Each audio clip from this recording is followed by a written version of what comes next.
इस वीडियो को देखने के बाद आप जान सकेंगे कि कौन सी मेडिसिन किस काम आती है। और ये जानना आपके लिए बहुत ज़रूरी है, क्योंकि कई बार हमें मेडिसिन लेनी पड़ती है या फिर हमें किसी को भी मेडिसिन देनी पड़ सकती है। और हमें पता होना चाहिए कि जो मेडिसिन हम ले रहे हैं या फिर हम मेडिसिन किसी को दे रहे हैं वो किस काम आती है। तो इस वीडियो में हम जानने की कोशिश करेंगे। तो यहाँ पे हम क्या करने वाले हैं, तो देखिए हर मेडिसिन में एक सफिक्स होता है, यानी कि मेडिसिन के लास्ट में एक वर्ड होता है जिससे हम जान सकते हैं कि वो मेडिसिन किस क्लास से बिलोंग करती है या फिर किस बीमारी के लिए दी जाती है। तो हम इस वीडियो में वही देखने वाले हैं। तो देखिए किसी भी मेडिसिन को हम उसके सफिक्स से जान सकते हैं। जैसे कि हमारा पहला सफिक्स है यहाँ पर केन।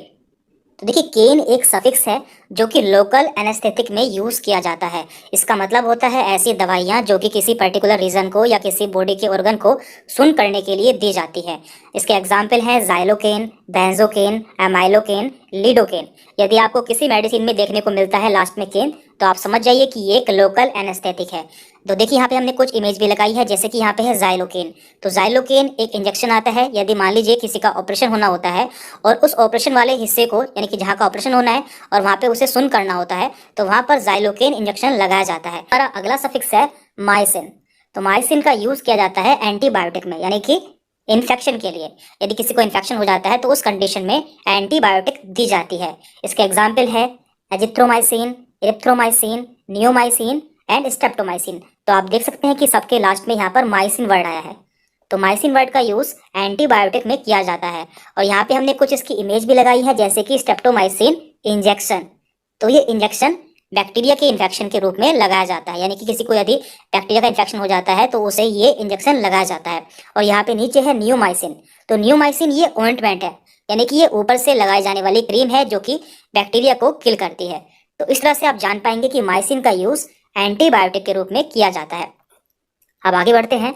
हमारा अगला सफिक्स है ओलोल। तो यहाँ पे ओलोल, तो ये होते हैं बीटा ब्लॉकर्स। तो ये इसका यूज किया जाता है हाइपरटेंशन में या फिर हार्ट अटैक में, यानी कि यदि किसी को हार्ट से संबंधित कोई बीमारी होती है तो उसमें बीटा ब्लॉकर्स का यूज किया जाता है। और इसके एग्जाम्पल्स हैं मेटाप्रोलोल, एटिनोलोल, एस्मोलोल, बीसोप्रोलोल। तो यहाँ पे हमने इसकी इमेज भी लगाई है, एटिनोलोल टैबलेट। तो आप देख सकते हैं जनरली इसका यूज हाई ब्लड प्रेशर के पेशेंट में किया जाता है, यानी कि ऐसे पेशेंट जिनका ब्लड प्रेशर हाई रहता है तो उन्हें ये मेडिसिन दी जाती है। तो इससे आपको याद रहेगा कि बीटा ब्लॉकर्स का यूज हाई ब्लड प्रेशर में या फिर हार्ट की किसी और प्रॉब्लम में किया जाता है।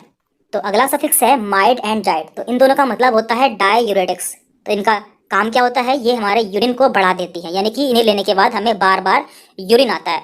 और ये मेडिसिन ऐसे पेशेंट को दी जाती है जिनका ब्लड प्रेशर काफ़ी बड़ा होता है या फिर जिनके शरीर में सूजन होती है, यानी कि एडिमा होता है, तो उन्हें डाययूरेटिक्स दिए जाते हैं। और इसका एग्जाम्पल है फिरोसेमाइड, ब्यूमेटानाइड, बेंजाथाइजाइड एंड क्लोरोथाइजाइड। तो ये दोनों इसका एग्जाम्पल है। यहाँ पे माइड आया है और यहाँ पे जाइड आया है। यहाँ पे हमने एक इसकी इमेज भी लगाई है, लैक्सिस, जो कि कॉमनली यूज़ की जाने वाली डाययूरेटिक है। ये बहुत ज़्यादा यूज़ की जाती है। आगे बढ़ते हैं। हमारा अगला सफिक्स है विर। देखिए यहाँ पे लास्ट में आया है विर, और ये है एंटी वायरल। तो आप इसे जान सकते हैं, यहाँ पे विर आया है और ये यहाँ पे वायरल आया है। तो यहाँ पे ये वायरस के लिए यूज़ की जाती है, यानी कि वायरस के इन्फेक्शन के लिए यूज़ की जाती है। इसके एग्जाम्पल्स हैं ये साइक्लोविर, रेटिनाविर एंड इंडिनाविर। और यहाँ पे हमने इसकी इमेज भी लगाई है जो कि सिप्ला कंपनी की है, और ये एसीविर नाम से आती है। लेकिन आप देख सकते हैं यहाँ पे जो इसका यहाँ पे जेनेरिक नेम है वो एसिलोविर यूज हुआ है, और ये जो है ये इसका ब्रांड नेम है। देन इसके बाद है पाम। तो देखिए इनका यूज़ एंटी एंजाइटी के रूप में किया जाता है, यानी कि यदि किसी को घबराहट होती है, बेचैनी होती है या फिर उसे नींद नहीं आती है, तो ऐसी कंडीशन में इन ड्रग्स का यूज़ किया जाता है, जैसे कि डायजेपाम, लोरिजेपाम। तो इन दोनों के लास्ट में पाम आया है। और यहाँ पे हमने इसकी इमेज भी लगाई है, जिसमें आप देख सकते हैं यहाँ पे है डायजेपाम। तो इस ड्रग का यूज़ एंजाइटी के रूप में किया जाता है, यानी कि एंजाइटी को दूर करने के लिए किया जाता है। देन इसके बाद है स्टैटिन। तो देखिए स्टैटिन का यूज़ एंटी हाइपर लिपिडेमिक्स में किया जाता है, यानी कि ऐसे व्यक्ति जिनका लिपिड बढ़ जाता है, यानी कि कोलेस्ट्रॉल बढ़ जाता है, उन्हें स्टैटिन मेडिसिन दी जाती है। और इन पेशेंट को हार्ट अटैक के चांसेस रहते हैं, तो उसे दूर करने के लिए यहाँ पर स्टैटिन दी जाती है। इसके एग्जाम्पल्स हैं एटोरवास्टैटिन, सिमवास्टैटिन एंड लोवास्टैटिन। यहाँ पे हमने इसकी इमेज भी लगाई है एटोरवास्टैटिन की।